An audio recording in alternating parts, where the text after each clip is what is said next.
Hi everyone, my name is Michael Harris, and this is When Roles Aren't Enough, Modern Permissions in Drupal with the Access Policy API. It is standing room only, so if you guys can, it is not, but yeah. So goals for this talk are to identify limitations of the Drupal roles system. I'm sure everyone can do it, but I do just like to level set.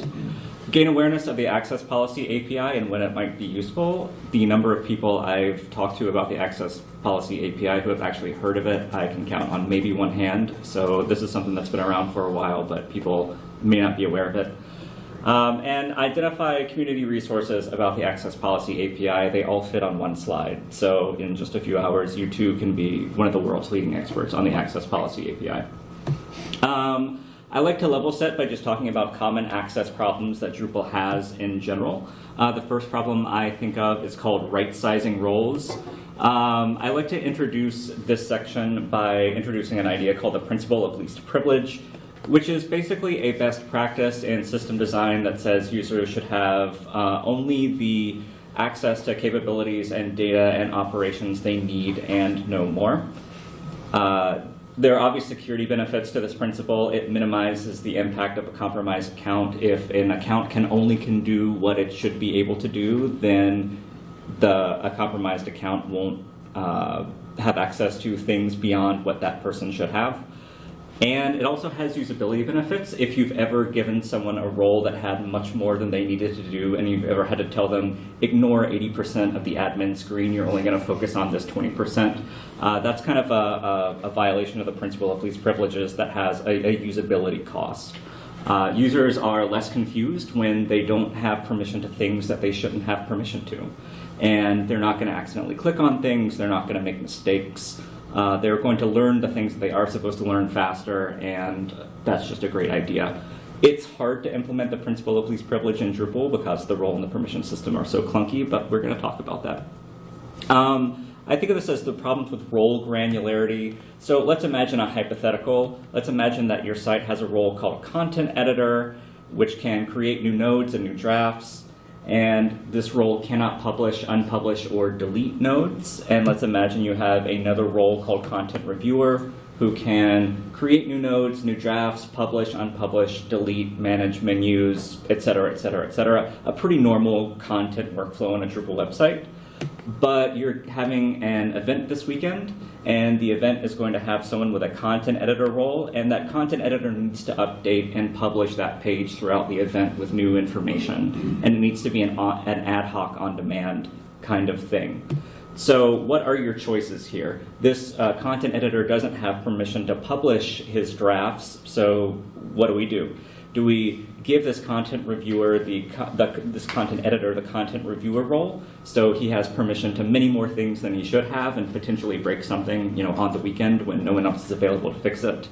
Do we create a new role? And we all know how hard to use the permissions page, the roles and permissions pages in Drupal. Generally, adding another column to that row isn't going to be a very good user experience.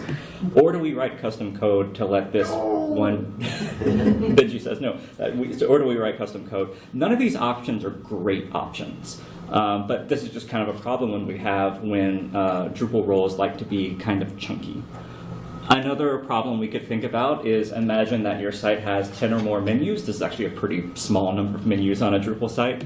Drupal core only provides the administer menu permission, so you kind of have permission to all the menus or none of them. But maybe you downloaded a contributed module like the simple menu permissions module, and that just gives CRUD permissions per menu. Your problem is you want some users to have CRUD permissions to some menus, but not all of them. Do you create one menu editor role that just has administer menu and they can edit all of your menus? Do you create one or more role per menu? So if you have 10 menus, do you create 10 more roles? If you have 50 menus, do you create 50 more roles? Do you write custom code? Again, none of these situations is great. You're probably going to end up giving someone too many permissions. You're going to give them permissions to more than they need access to, and you're going to tell them to ignore the things that they shouldn't touch. And hopefully they follow your instructions. The second problem with the Drupal roles system is that roles can't handle context. We've probably all received requirements like these.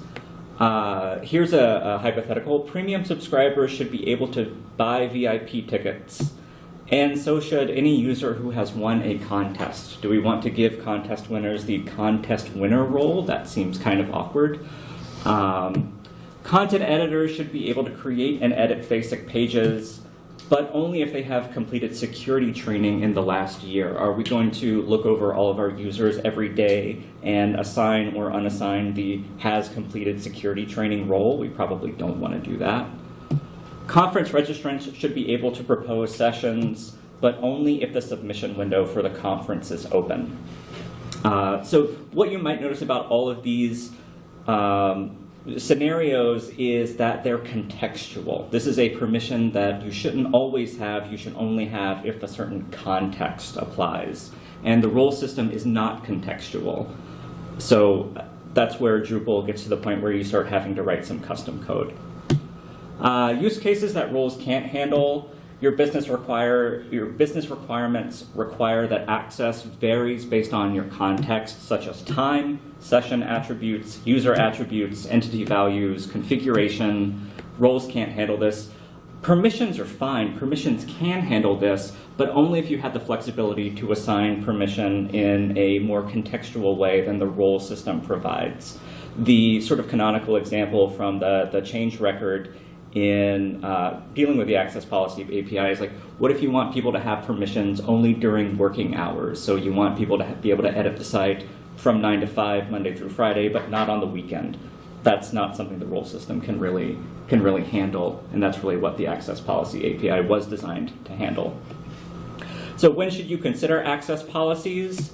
You're writing access code in places like hook entity access, a hook entity field access, access checkers, the access key on render arrays, form alters, if you want to enable or disable menu items, and the code gets much more permission, much more complex than a simple has permission check.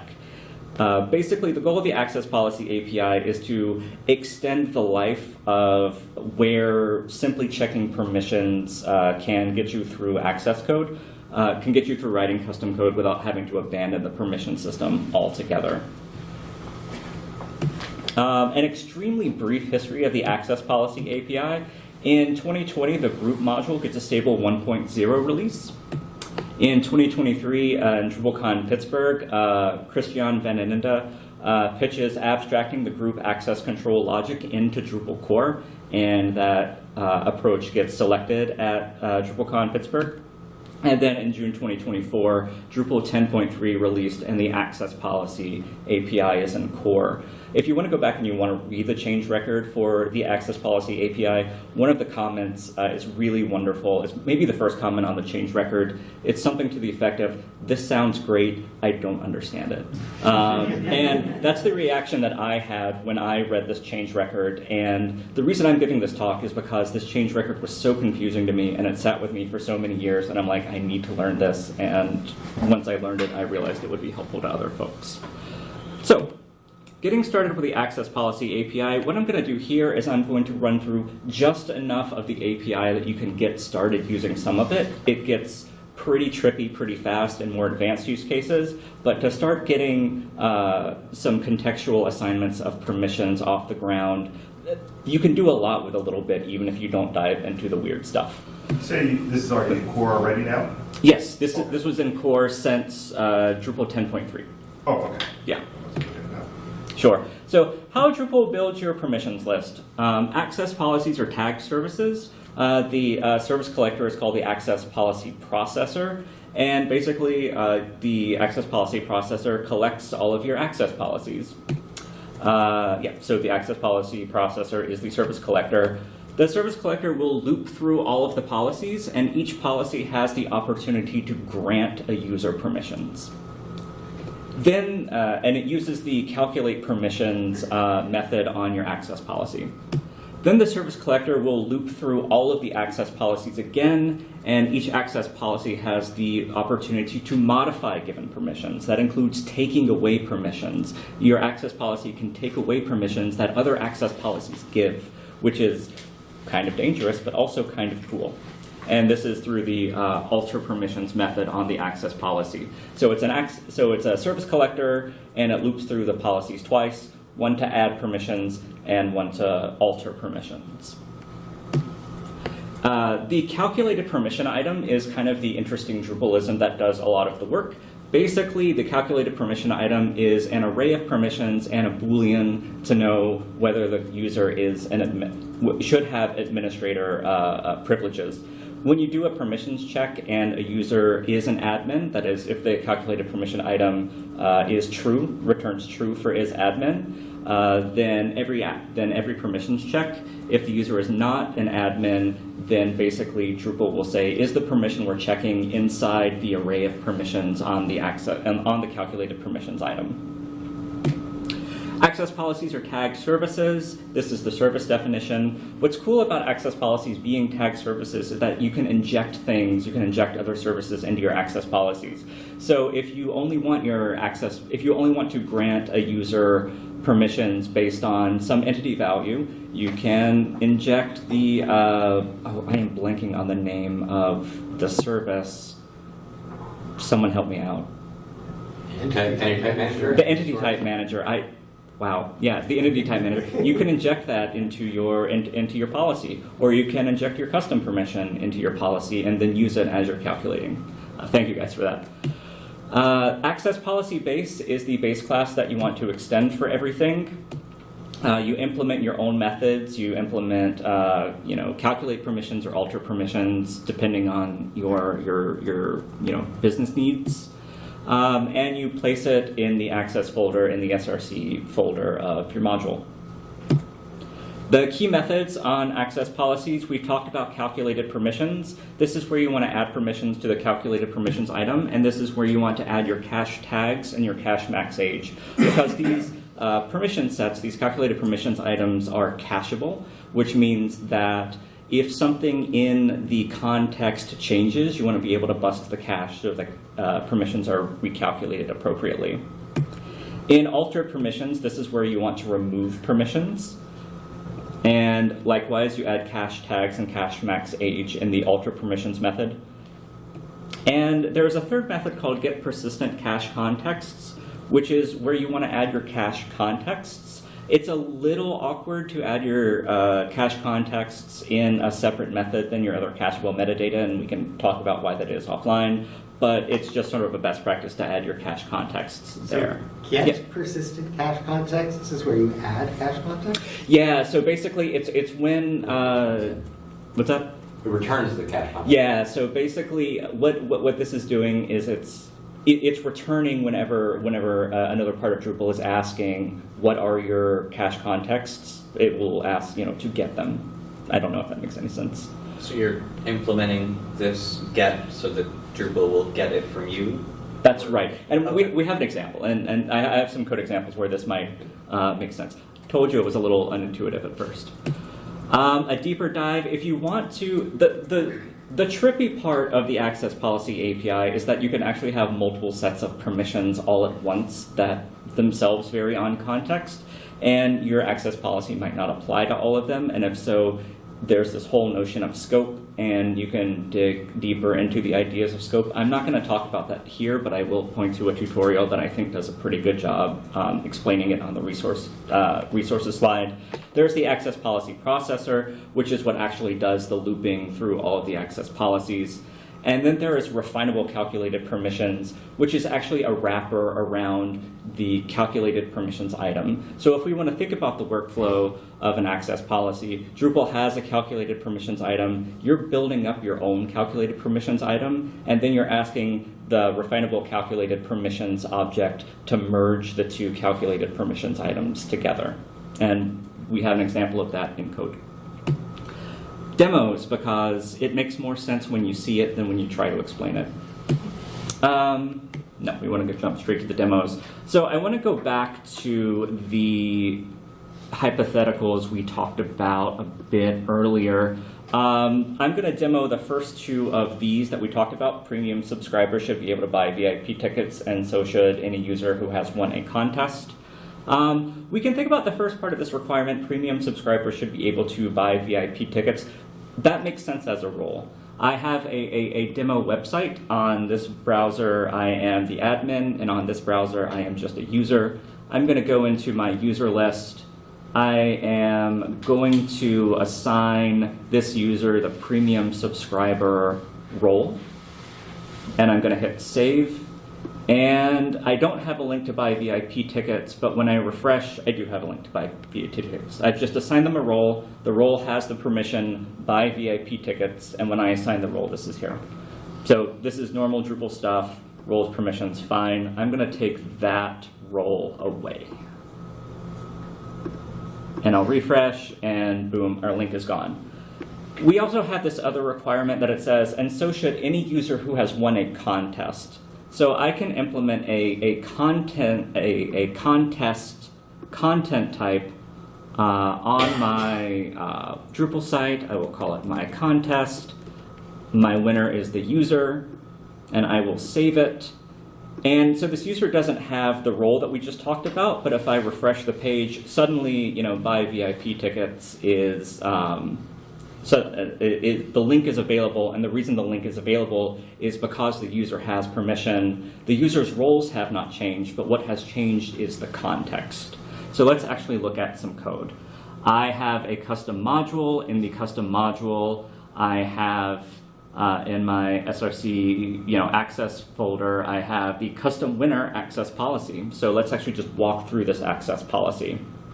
I am injecting my entity type manager, the one I couldn't think of a few moments ago. I am implementing the method calculate permissions because I want to add permissions to this role. If you've won a contest, I want to add this permission to you. And the way that this works is I get the calculated permissions object from the parent because we extend access policy base. And basically we're just we're getting our node storage, and we're looking for, are there any nodes that are published where the current user is a winner? And if there are, if that sort of entity query returns some nodes, if it doesn't return empty, then what we're going to do is we're going to create a calculated permissions item. That permissions item is going to have its own permissions array, and in that array is a permission called buy VIP tickets. And we're going to take our calculated permissions object, and we are going to add our item to the calculated permissions. Our item is our calculated permissions item, and then this parameter called overwrite false. What's really interesting is this calculated permissions object already has a calculated permissions item in there. And when you want to add your calculated permissions item to it, you need to tell Drupal how you're adding your item to the item that's already in there. Your choices are merge or overwrite. And if you overwrite, you replace that calculated permissions item with the one you've just created. And if overwrite is false, then you just do a PHP array merge of the two permissions list. In this case, we want the user to keep all the permissions they already had. We just want to add one more, and so we're saying overwrite is false. So this permissions array will get merged with the permissions array that's already there, and that's how we've added the permissions. Easy enough. We need to add our cacheable, our cache tags in the calculate permissions method. Basically, we're just going to add the node list for our contest content type to the calculated permissions. And that way we know that anytime a contest node is edited, created, deleted, we need to recalculate these permissions. So if I decide to, let's say I want to, there's been some cheating, there's been some fraud, I need to take away this contest winner from this user. This user is no longer a winner. I edit the node, I save it, I refresh the page, I no longer have the permission. Because I've set the cache tags, that permission can be recalculated immediately. And then we want to set our get persistent cache contexts. In this case, the cache context that we want to focus on is just the user. We want this particular access policy to vary based on the user. It's pretty straightforward. I think you can grok this, you know, within a day or two of just kind of sitting with it. Is this making sense to everyone? Cool. All right, let's look at the other example we had in our slides. Content editors should be able to create and edit basic pages, but only if they have completed security training in the last year. This is an example where we might want to take away permissions from a user.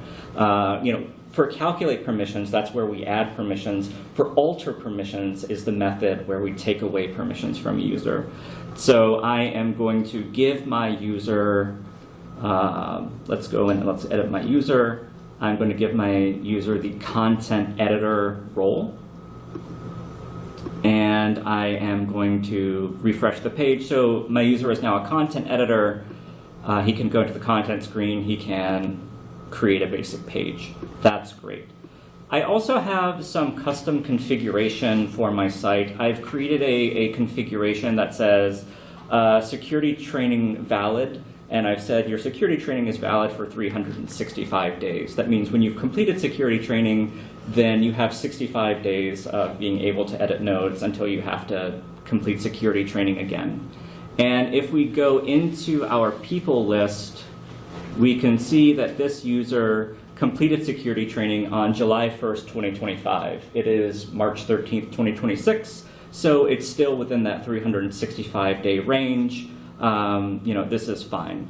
Let's say that it's been longer than that until our user has completed security training. Let's say he hasn't completed security training since 2024. Now it has been longer than a year. If I refresh this page, the user's ability to create and edit content has been taken away because we've written an access policy to take that away. So let's have a look at what that access policy looks like. Do I need to make this type bigger? Can we all see? I'll make it a little bit bigger. Okay, so now we are implementing, so we have an access policy called has completed security training access policy. We are injecting the config factory because we want our custom config and our entity type manager. We are implementing the alter permissions method because we want to take away permissions potentially. And we are basically, these are the permissions that we want to take away if you have not completed security training in the last year. You know, create page, content, delete own, delete any, edit own, edit any. That's fine. We do, we're going to add our, our cacheable dependencies. We want to add a cacheable dependency on the user. If I edit that field for last completed security training, then I need to bust the cache. If I change that duration setting, I need to bust the cache. And I might want to set, a max age for this. I think the last time I demoed this, I set it to 0, but you can set it for, a long time, however you want to do it. And I believe this is just the time in seconds, and I could do the math, but I won't. Then we have a lot of business logic to determine whether it's been, whether the length of time has elapsed for whether it is valid. And then we basically have a Boolean that says, we've done all this business logic, figure out if we should revoke the permissions. If we do want to revoke the permissions, then this is a little bit complicated because we actually want, what we want to do is we want to load the existing calculated permissions item. We want to get the permissions out of it.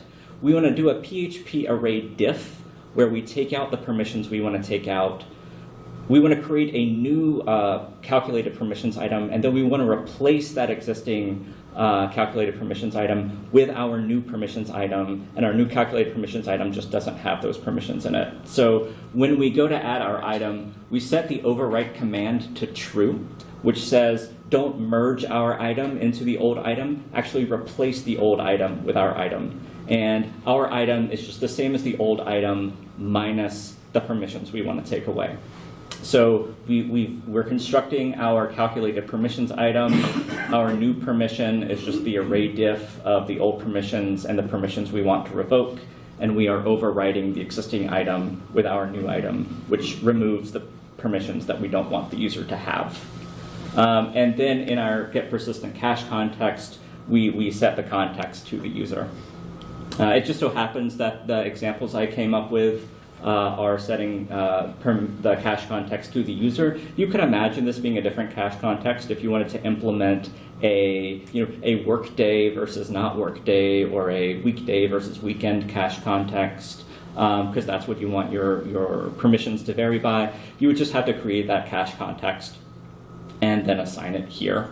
So if I and the nice thing about adding sort of all of these cacheable dependencies is if we were to, let's actually say that our user has completed security training, July 1st, 2025. So our user can do things, can create and edit content. Let's assume we get an emergency instruction from the CIO. We need our security training to be 180 days, not 365 days. It's as easy as going into our site settings, changing our 365 to 180, saving our configuration. Because we put a cacheable dependency on that piece of configuration, our caches should bust and our permissions should be recalculated. And when we refresh, our user no longer has the ability to do that. So that's alter permissions, which is sort of taking away permissions from a user that a different access policy has granted. Is that straightforward, or is there any questions about that? So these don't have a method to remove permissions. They don't have a method to remove permissions, they just have the alter permissions method. Yeah. I mean, but like the calculated permissions item, you can't say take. Yeah, so the question is, does the calculated permissions item have a remove permissions method? It doesn't, it just has either a merge or a replace. Yeah, that's a good question. All right, so some concluding thoughts. Should I use the access policy API? The short answer is you already are. Core.services.yaml ships with 2 access policies out of the box. The first access policy is called the user roles access policy. Basically, the whole user roles system was refactored to use this API as soon as Drupal 10.3 came out. And there's the super user access policy, which is how Drupal was refactored to give user 1 admin permissions. And there's also now a configuration where you can sort of revoke this access policy from user 1 so that user 1 no longer has full permissions, because a best practice is revoking the full permissions from user 1. And with the access policy here, that actually makes it a little bit easier to do that. Maybe you should write your own. If you have a lot of authenticated users with different access needs, and those access needs vary based on time, location, configuration, entity values, user attributes, basically, if they just shouldn't be a big slab of permissions that is there no matter what and doesn't vary based on context. If you can model your access needs with permissions, but the fuzziness starts to come in with roles.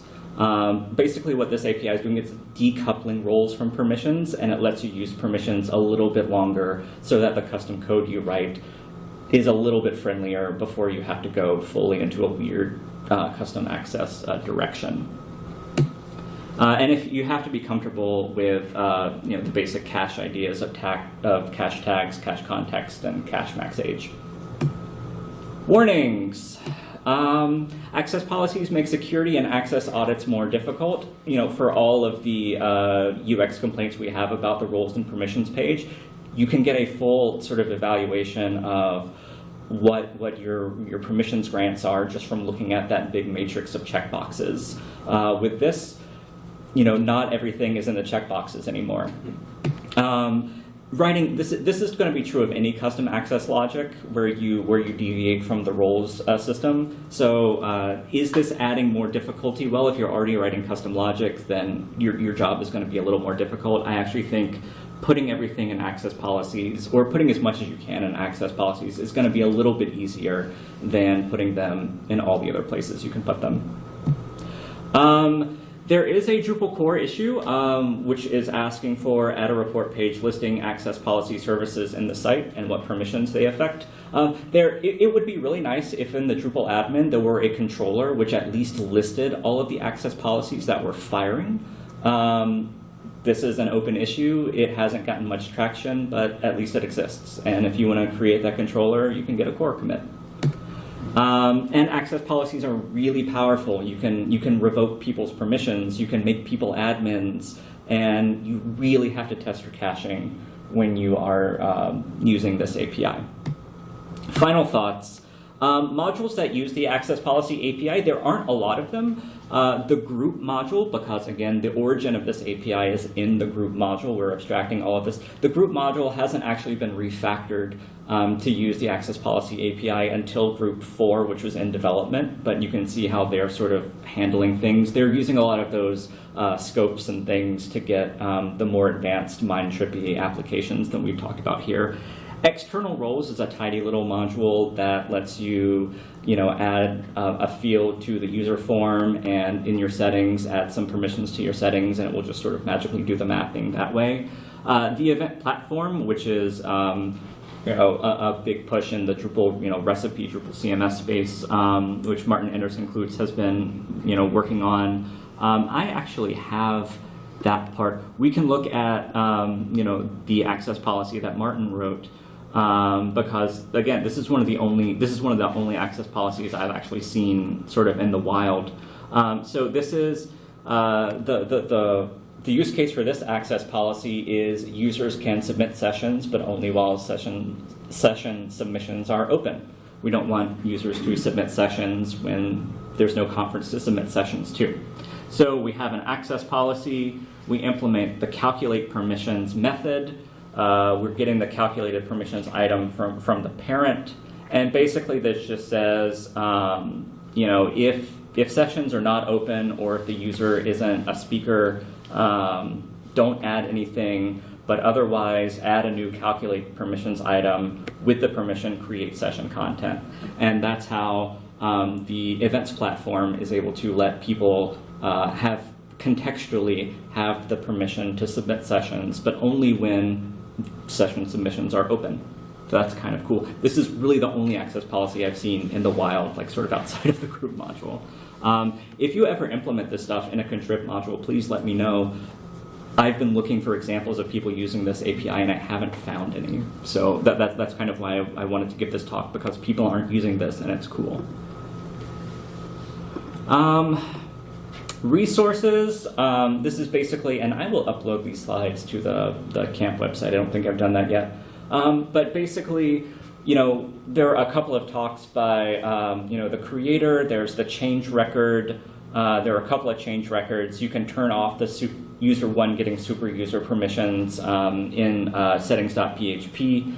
There's the API documentation. Episode 472 of Talking Drupal is a really deep dive into this stuff. I didn't really understand the access policy until I listened to that episode, and it's just a really, parts of it are way over my head, but like parts of it are really on point, and it's just a really good way to sort of understand what's happening.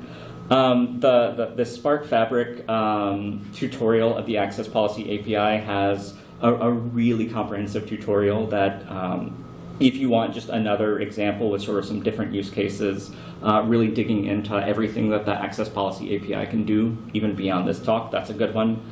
And a couple of more articles. There hasn't been a lot written about this, but I think it's possible to grok reasonably quickly. And I think if you just spend a couple of days with it, you can use this to do some really flexible stuff with your sites. And that is my last slide, so I am happy to take any questions. Yeah, Vijay. So then to use it, the access policy API, you just use has permission? So that's a great question. So the question is, once we've implemented our access policy, how do we use it? And yes, so basically, Drupal doesn't know whether a permission comes from a role or whether it comes from an access policy or whether it comes from something else. It just knows that you can use the user has permission method. And none of that code should change since before Drupal 8.2. account has permission. 10.2. 10.2. I apologize. What did I say? 8.2. Oh, Jesus. Okay. Probably the same point you too. Probably, yeah. No, yeah, but basically, user has permission. Once you're at that point, Drupal doesn't know where the permission came from. It just knows that the permission is there. So if I get the permission from a role and you get the permission from an access policy, Drupal stops caring at that point. Good question. Yeah. I remember you saying that the access policy, they don't have a controller that actually view all the access policies that was created, correct? That's right. Okay, all right. Yeah, so that is this issue right here. It is an open Drupal core issue, but as of March 13th, 2026, there is no way to go somewhere in the admin UI and just get a list of all the access policies. You said some of them. Okay. So a question related to that. So the access policies have a applies method. Yeah. Is that like at the level of the individual user? Yeah, so the applies method. So this is when the access policy stops being simple and starts being really complicated. If you think about the group module, basically the way that the group module works is you create these content entities called groups and you assign nodes to groups. And if the node is within a group you are a part of, you can have one set of permissions, and if it's not, then you set another part of permissions. And the applies method is basically, you can define different scopes for an access policy. Your calculated permissions can actually hold multiple calculated permissions items at once. And not all calculated permissions items will apply to any particular use case. So if I am in group A and I'm a member of group A, I can have the create node permission. But if I am in group B, or if I am in a group B context, but I'm not a member of group B, then I don't have that group B permission. So this is basically if you want to run multiple different calculated permissions items at once, this applies method tells the access policy, you apply in this scope, but you don't apply in this scope. If you don't implement the applies method, it will just give you the default calculated permissions item, which is sort of the global scope. But applies is sort of how you limit the scopes. And the only clear implementation I have found of that is the group module. Okay, because that's, definitely of interest to us. Yep. I was talking to you, because Right. we need to re-implement our crazy permissions related organic groups, which is similar, but when I looked at like the change record and some of the things, it seemed like passing that context in or asking for the permissions in a given context was different from the standard account has permissions. Yeah, no, so that's a good question. So the question is, once you get involved in all these scopes and identifiers, how do you actually check for them? And to the earlier question, the user has permission method only checks whether the permission exists in the default scope. You actually have to get the access policy processor and go through about 3 objects and then pass in your scope before you can actually check a calculated permissions item which is not in the default scope. So it's not very straightforward. We could probably deal with like a method on the user object called has permission in scope, which might make things a little bit easier than injecting those couple of extra services into your custom code. But yeah, it is a bit more legwork to check in those other scopes. So by comparison, where we have a cache context for the permission, let's just say like the sort of simple case is if I am in the context of a given group, I have a set of permissions. Wouldn't it just be easier to say the cache context varies based on the group context? So the question is, would it be easier to say the cache context varies based on the group context? So that's a good question. So you could imagine a list of nodes where each node is, so you can imagine a list of nodes where each node is in a different group. And for each of those nodes, gosh, and this is where it gets really trippy, and I would have to sort of test some things out. But my inclination is are we really going to say that well, I mean, I guess you do say you're in a different cache context depending on the render array. That feels messy. It feels cleaner to say, yeah, here, this is honestly where it's a bit out of my depth, and I would have to sort of look up. Okay, yeah, because like we're then doing like intersection, and then we have a custom node access policy, right? So it's like if you have permission to see content of a certain site type because of the group context, then you get a node grant related to that. You know, the GID and the node access policy is basically the current group node ID. Yeah. Right, so you can see content owned by that group because you have the permission in that group context. Yeah. Yeah. No, it's like I said, it gets real confusing real quick. Right. So and that it does definitely miss edge cases where the user should be able to see simultaneously content from all the groups that they're members of. We don't have a way to say we have all these group contexts simultaneously, or at least not easily. Yeah. And I guess I think of it as like does a cache context just exist per request? Like I don't quite know what the scope of a cache context is, if that makes any sense. No, it's more than one request. Okay.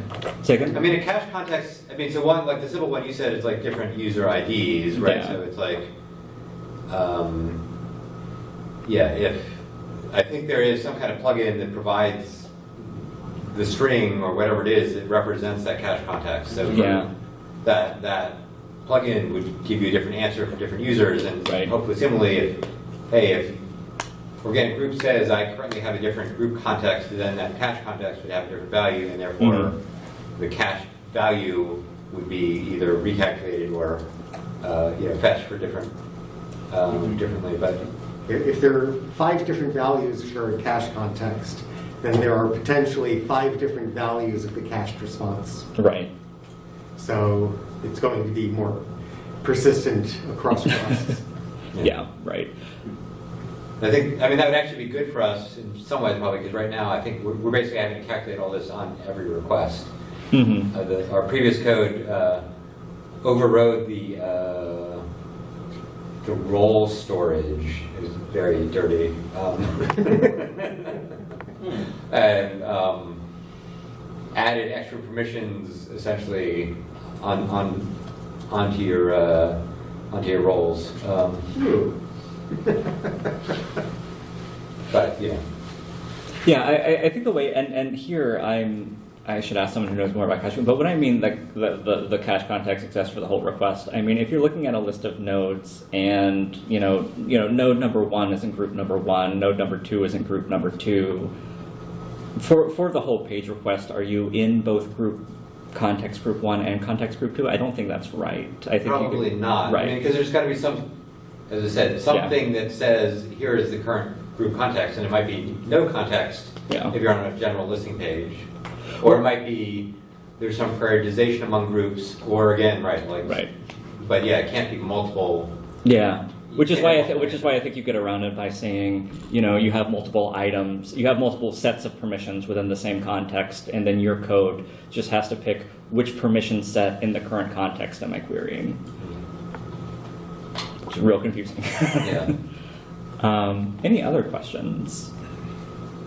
What's that issue number again? It is 3535. right, 3535661. I think we're gonna find out. Because they almost wanted to add a block so you could be navigating around and see what applies to the current user on the current page. Yeah, that'd be neat. Right. Seems more relevant almost, especially if you had like cache context. Like you're varying those things based on where you're navigating. But it's not just the current page. I mean, if you have a listing page, potentially you could check permission to view each one of the things being listed. Right. And then you'd be saying has permission this user, and then you'd be adding the context So for to the has permission method. No. so if you have Normally you don't add the context, right? right, yeah. So the permission. So basically, what varies based on the cache context isn't. So what varies based on the cache context isn't like the set of permissions, it's like the set of permission items. And basically, if you want to say, for this node, I want to check this this permission item. For this node, I want to check this calculated permissions item. But then in your sort of your hook entity access, you have to sort of know. I'll tell you, the Spark Fabric demo, Drupal Access Policy Demystified, this is very on point to this conversation, because this is the best example I've seen where they get into the question of scope. And they're basically saying, you know, you can tag different, you know, nodes with different taxonomy terms, and you can sort of get the scope that way. And when you're check permissions, you don't call, you know, user has permission, you do the whole rigmarole where you know, get the policy, get the scoped calculated permissions item, and do things there. Maybe we can see what that looks like. We're already over time, so it's not going to make a ton of sense, but that's okay. I'm just going to search for applies. Maybe it doesn't. This is the one that I would, since we're at time, I'm not going to, you know, dig through this article, but to those specific questions, I would really dig into to this tutorial. It's the most on point for that question. Okay. And that's the best we can do. Or find me on Slack. And I think I pressed the right button. Thank you, everybody. Thank you.